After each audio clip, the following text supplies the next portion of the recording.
आई बनणार आहात, मग तुमच्या तोंडाची व दाताची तपासणी झाली आहे का? बहुतेक लोकांना वाटतं की गरोदरपणात फक्त इतर शरीराचीच काळजी घेतली गेली पाहिजे, परंतु तोंडाची व दाताची काळजी घेणं तितकेच गरजेचं आहे. गरोदरपणात साधारणतः हार्मोन्स बदलतात, त्यामुळे आपल्या तोंडामधील हिरड्यांना सूज येणे, हिरड्यांमधून रक्त येणे किंवा दात दुखणे हे खूप कॉमन असते. म्हणूनच याकडे दुर्लक्ष करू नका. हे इन्फेक्शन फक्त तोंडापुरतेच मर्यादित न राहता आपल्या संपूर्ण शरीरावर परिणाम करू शकते. म्हणूनच बाळ प्लॅन करण्याआधी किंवा गरोदरपणाच्या सुरुवातीलाच आपण तोंडाची व दाताची तपासणी करून घेतली पाहिजे.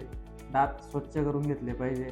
गरज असेल दाताला कीड लागलेली असेल तर दातामध्ये फिलिंग करून घेतली पाहिजे. हे एक छोटेसे पाऊल आपल्या भविष्यातील बरेच मोठे प्रॉब्लेम सॉल्व्ह करू शकते. तुमच्या व तुमच्या बाळाच्या उत्तम आरोग्यासाठी ओरल चेकअप अजिबात टाळू नका. हा व्हिडिओ सेव्ह करा आणि शेअर करा अशा मैत्रिणीला जिला या माहितीची गरज आहे. धन्यवाद.